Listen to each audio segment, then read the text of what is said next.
Hey everyone, welcome back to my channel. Today we are going to be talking all about my top tips for online Facebook parties in your network marketing business. We are going to go over what you should be doing before, during, and after these events. So if this is something that you've been wanting to learn, make sure you guys keep watching.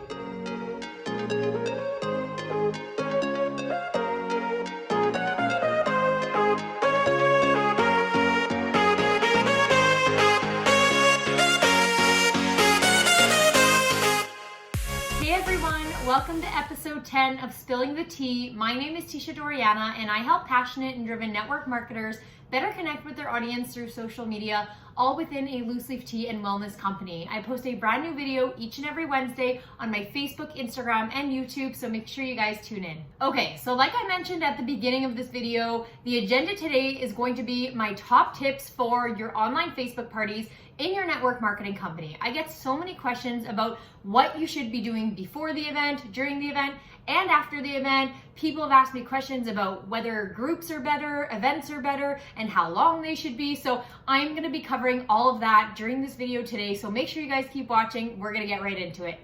Okay, so first things first, we're going to be talking about what you guys should be doing before the event even begins. So the most important part before your party even starts is actually setting a goal with your host to see what your host is wanting to achieve from this event, right? So you want to figure out how much, if your host program offers like free products, half-priced items, depending on what it offers, you want to go over this program with your host and say, okay, what do you want from this list? Because when they could tell you what they want for their free products, what they want on their wish list, then you can actually break it down for them and say, okay, so according to what you're asking, you're going to need 10 guests, you're going to need to get this much in sales to achieve that. So this way you guys can actually come up with a game plan. So after you guys come up with a goal for the party, what you're gonna do is you're gonna look at, your guest list. They're gonna wonder who they should be inviting. So my biggest tip here is please don't tell them to invite their entire friends list. Some people think, okay, the party's online, invite as many people as you want, it's all good. Do you know how much it sucks when you receive some kind of invite to an online event from someone that you've never literally talked to in such a long time? I don't even have the motivation to check out that event. I'm just I literally haven't talked to you and now you're wanting me to come to your event and buy something from your event. I haven't even talked to you. So make sure you're telling them, invite people that are close friends, family, people that you think might be interested in your product. But whoever you invite, keep in mind, you have to send them a personal invite too. I always tell my hosts this, a personal invite goes such a long ways. And you know what? You can tell your host what to do, what will bring your party success. But at the end of the day, they are going to make that decision to do it or not. You just can't control what they do, and it is what it is. And what's important is that you guys are still showing up consistently to that party regardless of what the host does. But what I do recommend is getting your host to send out personal invites to everyone. And just remember that less is more. I've had parties where people have invited over 400 people and I'm like, holy moly, how many of these people do you actually talk to? Guess how our party did? $0 in sales. That's how it is sometimes. So just make sure that you're talking to your host, getting them to invite people that they actually talk to, people that they think might be interested in it. They could even put up a post on their personal profile saying hey guys, I'm having a whatever party. If you guys want an invite, comment below. He or she might attract some people that way to their event. So, less is more. Send those personal invites. You could even give your host a little script to use or something to help them out a little bit. But the personal invites are key. So next on the list is during the event, what you should be doing. So my first tip for this is to use real life photos. Although stock photos are beautiful and you know what, sure, use them for, a few different things.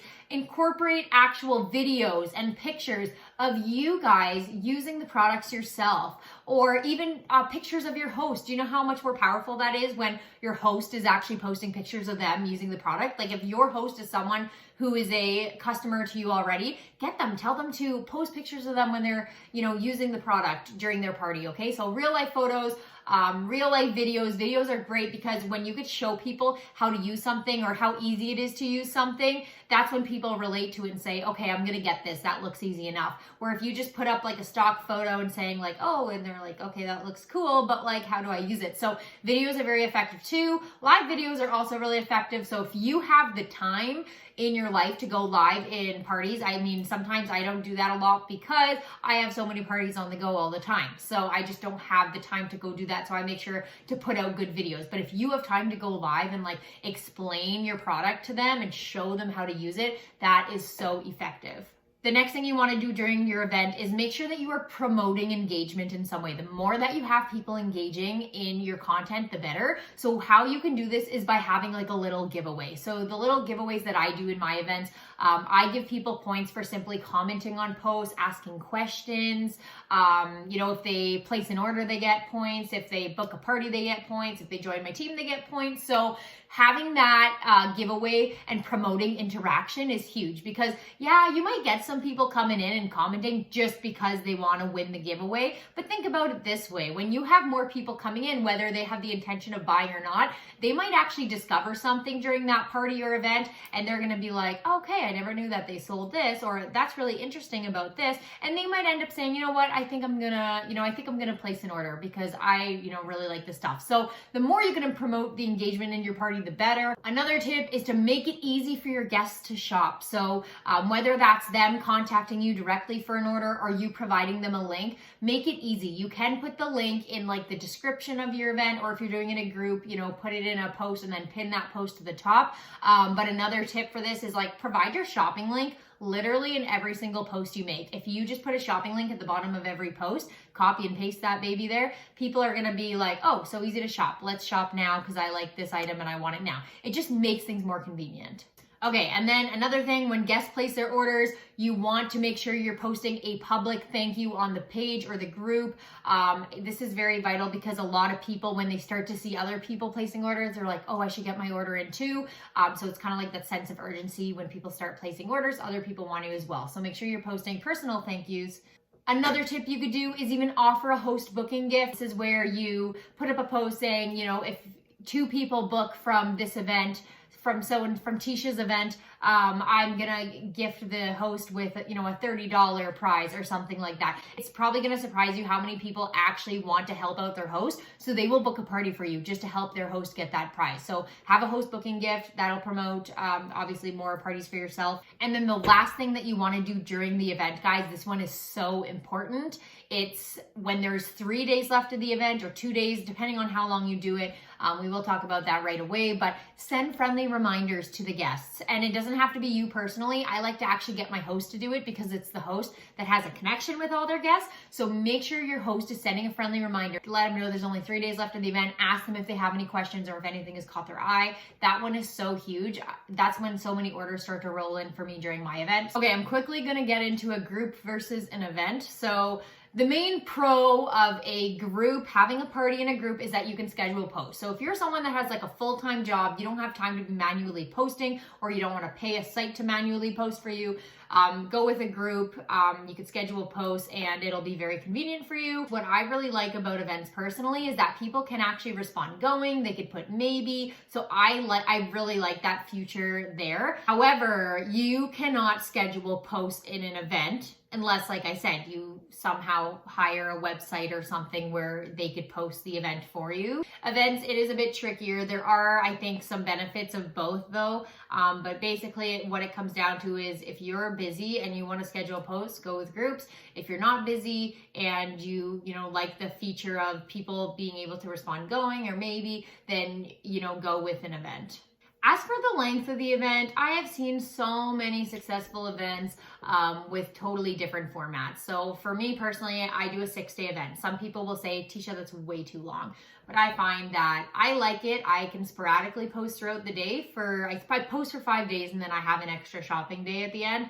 That's just what has worked best for me. And I feel like it just gives a lot of people to shop during the week and check in when they have time. However, I know people who do hour-long events, and what they do is they schedule usually like an evening, and then for an hour they do posts like every 3 minutes. You might have some live videos in there, some regular videos, some just pictures or posts. And what this does is I find, of course, usually it could be more engaging, because if people know they have to come at this time and that's when the party is for the hour, they're going to show up at that time. But honestly, all parties, they're a hit or a miss. You know, they're either going to be really great or they're either going to be a flop. And it does not matter with the length, in my opinion. Honestly, I just have to say, like, whatever, you have to do what works best for you. Try both of them, see what works best. Okay, so after the event ends, there's a few things you're going to want to do. So let's discuss that now. First thing you want to do is make sure you are personally reaching out to every single person who placed an order on that event to give them a personal thank you, and to also bring up a booking. So this helps with bookings in the end. I'll always message them, hey, I just want to say thank you so much for your order on so-and-so's party. Your support means so much. You could even maybe tell them, what your host has earned, and say, after you send that message, you get a response. I'll usually say, just out of curiosity, have you ever considered holding your own Sipology event? And then go from there. Sometimes they'll be like, yes, and you can book them right away. Sometimes they'll be like, I'd like to try my product first. And then you say, sounds good, I'll follow up with you when you get your product. The second thing you want to do is announce right on the party what your host has earned. So say, thank you guys so much for your support and participation during the event. This is what your host has earned. Have a picture of everything that your host has earned. Show them how awesome it is to have an online party for your company, right? Look at all the stuff you can get for free or at a discount. So that concludes today's episode. I want to say thank you guys so much for watching. I really hope that you took some tips away from this video. Make sure you leave me a comment below letting me know what you're going to be taking away from this video and implementing into your own business. And I would absolutely love if you guys like this video, subscribe so you never miss out on a training, and make sure you tune in next week for another episode of Spilling the Tea. So you guys can follow me on all my platforms. I'm on Facebook, Instagram, and right here on YouTube. My name is just Tisha Doriana across all the platforms. And lastly, if you guys want to stay updated on all that's new with me and make sure that you guys never miss out on a training, make sure you guys go subscribe to my email list. The link is going to be below in the description, or if you're watching on Instagram, it will be in the link in my bio. So thank you guys again so much for watching, and we'll catch you next week. Bye.